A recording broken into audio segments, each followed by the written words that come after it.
നമ്മൾ ഡിസ്കസ് ചെയ്യാൻ പോകുന്ന topic offences and penalties under GST ആണ്. First, what is an offence? An offence is a breach of a law or rule that is an illegal act.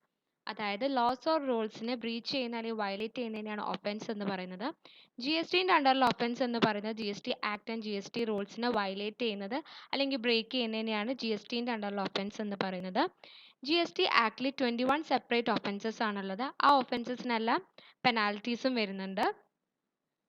പിന്നെ പറയുന്ന ഈ ഒരു ലിസ്റ്റിൽ പെടാത്ത ഒഫൻസസ് ഉണ്ട്. അതിൻ്റെ പെനാൽറ്റീസ് എന്ന് പറയുന്നത് ആ ഒരു കേസ് ബൈ കേസ് ബേസിസിലായിരിക്കും അതിൻ്റെ പെനാൽറ്റീസ് ഡിസൈഡ് ചെയ്യുന്നത്. പിന്നെ GSTൻ്റെ അണ്ടറിൽ വരുന്ന 21 ഒഫൻസസ് ഏതൊക്കെയാണെന്ന് വെച്ചാൽ, ആദ്യം പറയുന്നത് GST offences related to invoicing and documentation. ഇതിലൊരു 5 പറയുന്നുണ്ട്. അതിൽ ആദ്യം പറയുന്നത് ഇൻകറക്റ്റ് ഇൻവോയ്സ് ഇഷ്യൂ ചെയ്യുക, അല്ലെങ്കിൽ ഗുഡ്സ് ആൻഡ് സർവീസസ് സപ്ലൈ ചെയ്തിട്ടും അതിന് ഇൻവോയ്സ് ഇഷ്യൂ ചെയ്യാതിരിക്കുക. പിന്നെ പറയുന്നത് അവിടെ ഗുഡ്സ് ആൻഡ് സർവീസസ് സപ്ലൈ ചെയ്യാത്ത ഗുഡ്സ് ആൻഡ് സർവീസസിന് GST ഇൻവോയ്സ് ഇഷ്യൂ ചെയ്യുക. പിന്നെ വേറൊരു രജിസ്റ്റേർഡ് പേഴ്സൻ്റെ GSTIN യൂസ് ചെയ്തിട്ട് ഇൻവോയ്സ് അല്ലെങ്കിൽ ഡോക്യുമെൻറ്റ്സ് ഇഷ്യൂ ചെയ്യുക. പിന്നെ കറക്റ്റ് ഡോക്യുമെൻറ്റ്സ് ഇല്ലാതെ ടാക്സബിൾ ഗുഡ്സ് ട്രാൻസ്പോർട്ട് ചെയ്യുക. പിന്നെ പറയുന്നത് GST ആക്ടിൻ്റെ അണ്ടറിൽ മെയിൻറ്റെയിൻ ചെയ്യേണ്ട relevant documents or records maintain ചെയ്യാതിരിക്കുക. അപ്പോൾ ഈ 5 GST offences related to invoicing and ഡോക്യുമെൻറ്റേഷനിൽ വരുന്നത്. Next, GST offences related to fraudulent intent ആണ്. ഇതിൽ ഒരു 6 വരുന്നുണ്ട്. ആദ്യം പറയുന്നത് ഫോൾസ് ഇൻഫോർമേഷൻ, അതായത് GST രജിസ്ട്രേഷൻ്റെ ടൈമിൽ ഫോൾസ് ഇൻഫോർമേഷൻ സബ്മിറ്റ് ചെയ്യുക. പിന്നെ ഫ്രോഡുലൻറ്റ് ഇൻഫോർമേഷൻസ് സപ്ലൈ ചെയ്തിട്ട് അവിടെ GST റീഫണ്ട് ഒബ്റ്റെയിൻ ചെയ്യുക. പിന്നെ പറയുന്നത് ടാക്സ് വെട്ടിക്കുന്നതിന് വേണ്ടിയിട്ട് ഫോൾസ് ഡോക്യുമെൻറ്റ്സ് അവിടെ പ്രൊവൈഡ് ചെയ്യുക.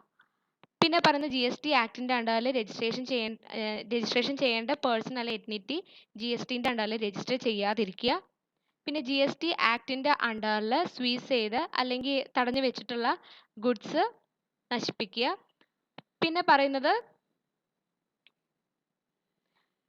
knowingly supplying, transport or storing any goods that are liable to be confiscated as per GST rules. അതായത് GST റൂൾസ് പ്രകാരം പിടിച്ചെടുക്കാൻ സാധ്യതയുള്ള ഗുഡ്സ് സ്റ്റോർ ചെയ്യുക, ട്രാൻസ്പോർട്ട് ചെയ്യുക, അതായത് അറിഞ്ഞുകൊണ്ട് സ്റ്റോർ ചെയ്യുക, ട്രാൻസ്പോർട്ട് ചെയ്യുക, സപ്ലൈ ചെയ്യുക.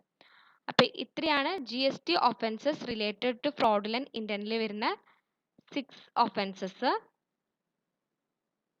Next, GST offences related to tax evasion ആണ്. ഇതിൽ ആദ്യം പറയുന്നത് under reporting or suppressing turnover resulting in tax evasion, അതായത് ടാക്സ് വെട്ടിക്കുന്നതിന് വേണ്ടിയിട്ട് ഫിനാൻഷ്യൽ ഇയർത്തെ ടേൺ ഓവർ കുറച്ച് കാണിക്കുക. പിന്നെ ഗവൺമെൻറ്റിലേക്ക് ഡ്യൂ ഡേറ്റ്സിന് മുമ്പായിട്ട് റിസീവറിൽ നിന്ന് കളക്ട് ചെയ്ത ടാക്സ് ഗവൺമെൻറ്റിലേക്ക് ഡ്യൂ ഡേറ്റിന് മുമ്പായിട്ട് ടാക്സ് പേ ചെയ്യാതിരിക്കുക. അല്ലെങ്കിൽ GST ആക്ടിന് എഗെയിൻസ്റ്റ് ആയിട്ട് ടാക്സ് കളക്ട് ചെയ്തത് ഗവൺമെൻറ്റിലേക്ക് പേ ചെയ്യാതിരിക്കുക ഡ്യൂ ഡേറ്റിന് മുമ്പായിട്ട്. പിന്നെ പറയുന്നത് അവിടെ ആക്ച്വൽ റെസീപ്റ്റ്സോ ഗുഡ്സോ സർവീസസോ സപ്ലൈ ചെയ്യാതെ ഇൻപുട്ട് ടാക്സ് ക്രെഡിറ്റ് യൂട്ടിലൈസ് ചെയ്യുക. പിന്നെ പറയുന്നത് ടാക്സ് ഡിഡക്റ്റ് ആവാൻ ഫെയിൽ ആവുക, അല്ലെങ്കിൽ ഡിഡക്റ്റ് ചെയ്യേണ്ട എമൗണ്ടിനെക്കാട്ടും ലെസ്സർ എമൗണ്ടിൽ ടാക്സ് ഡിഡക്റ്റ് ചെയ്യുക, എന്നിട്ട് ഗവൺമെൻറ്റിലേക്ക് ടാക്സ് പേ ചെയ്യാതിരിക്കുക. ഇത് section 52 subsection 2 of GST act പ്രകാരമാണ്. അതായത് ടാക്സ് ഡിഡക്റ്റ് ചെയ്യാതിരിക്കുക, അല്ലെങ്കിൽ ഡിഡക്റ്റ് ചെയ്യേണ്ട എമൗണ്ടിനെക്കാട്ടും ലെസ് ദാൻ എമൗണ്ടിൽ ടാക്സ് ഡിഡക്റ്റ് ചെയ്തിട്ട് ഗവൺമെൻറ്റിലേക്ക് പേ ചെയ്യാതിരിക്കുക. ഇനി നെക്സ്റ്റും ഇതന്നെയാണ് പറയുന്നത്. അത് സെക്ഷൻ 52 സബ്സെക്ഷൻ 3 ഓഫ് GST ആക്ടിൽ വരുന്നതാണ്. അതും ഇതന്നെയാണ് പറയുന്നത്. അതായത് ടാക്സ് ഡിഡക്റ്റ് ചെയ്യാൻ ഫെയിൽ ആവുക, അല്ലെങ്കിൽ ഡിഡക്റ്റ് ചെയ്യേണ്ട എമൗണ്ടിനെക്കാട്ടും ലെസ് എമൗണ്ട് യൂസ് ചെയ്തിട്ട് ടാക്സ് ഡിഡക്റ്റ് ചെയ്യുക, എന്നിട്ട് ഗവൺമെൻറ്റിലേക്ക് പേ ചെയ്യാതിരിക്കുക.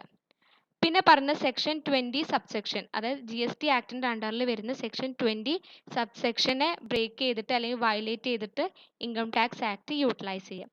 അപ്പോൾ ഇത്രയാണ് GST offences related to tax ഇവേഷനിൽ വരുന്ന ഒഫൻസസ്. ഇനി next GST offences related to obstructions ആണ്. ഇതിൽ 3 പറയുന്നുണ്ട്.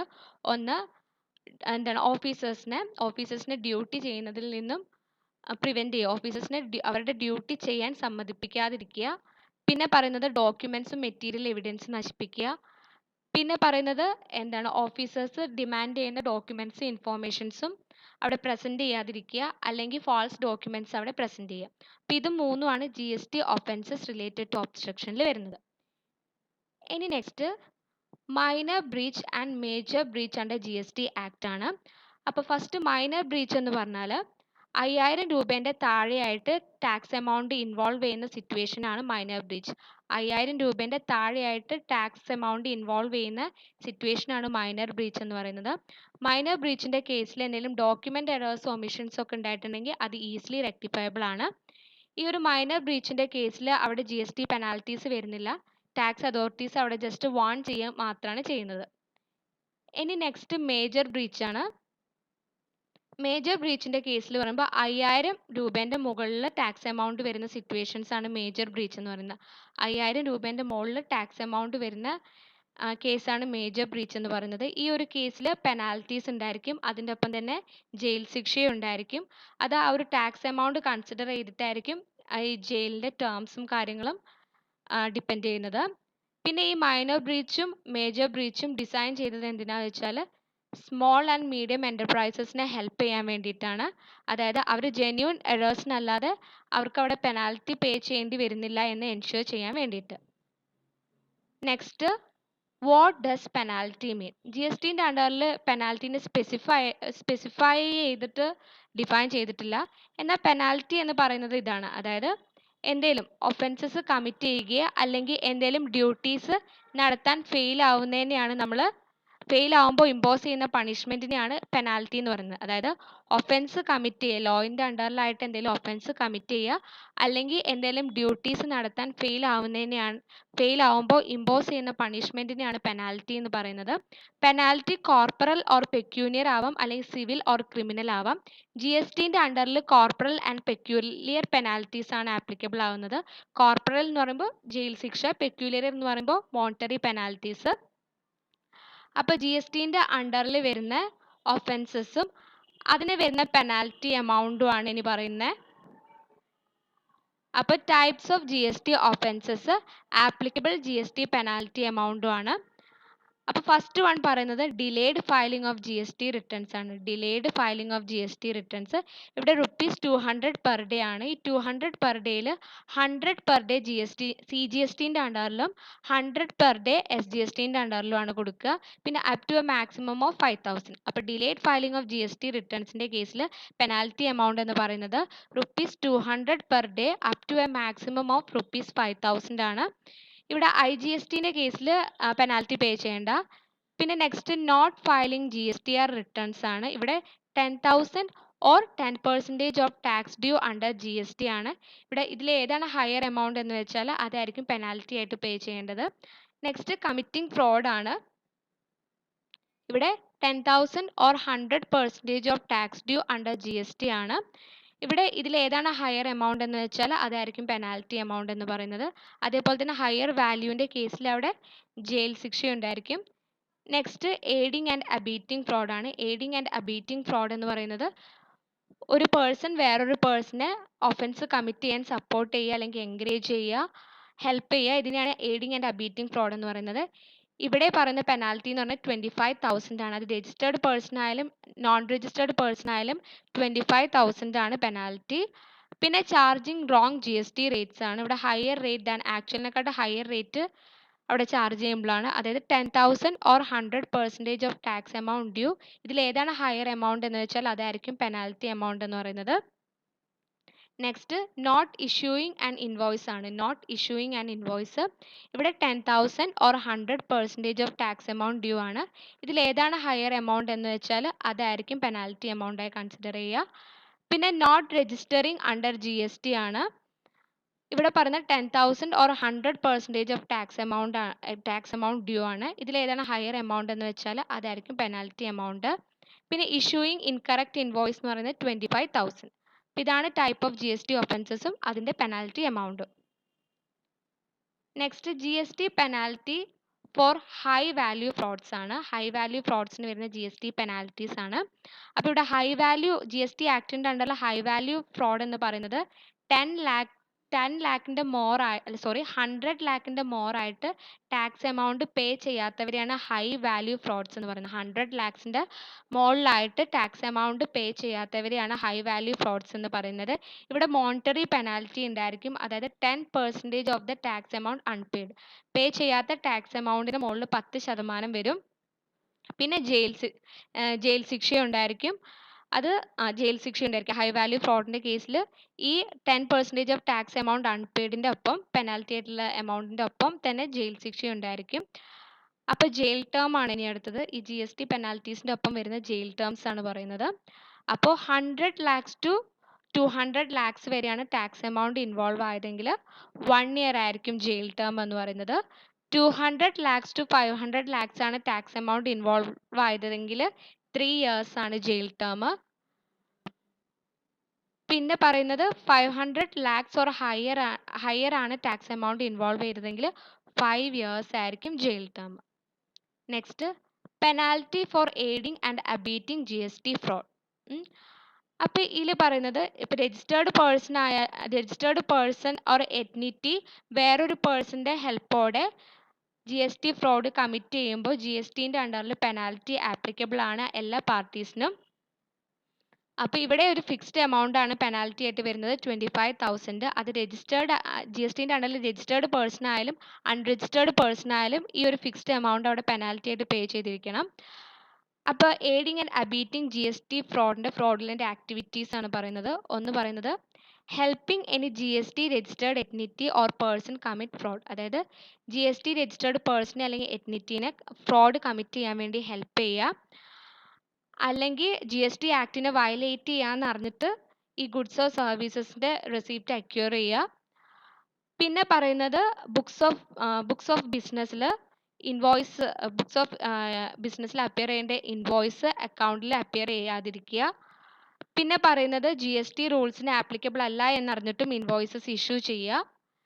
പിന്നെ പറയുന്നത് GST ഹിയറിങ്ങിനും മറ്റും അറ്റൻഡ് ചെയ്യാൻ പറയുന്ന പേഴ്സൺസ് അത് അറ്റൻഡ് ചെയ്യാതിരിക്കുക, ടാക്സ് അതോറിറ്റീസിന് മുമ്പിലായിട്ട് അപ്പിയർ ചെയ്യാതിരിക്കുക.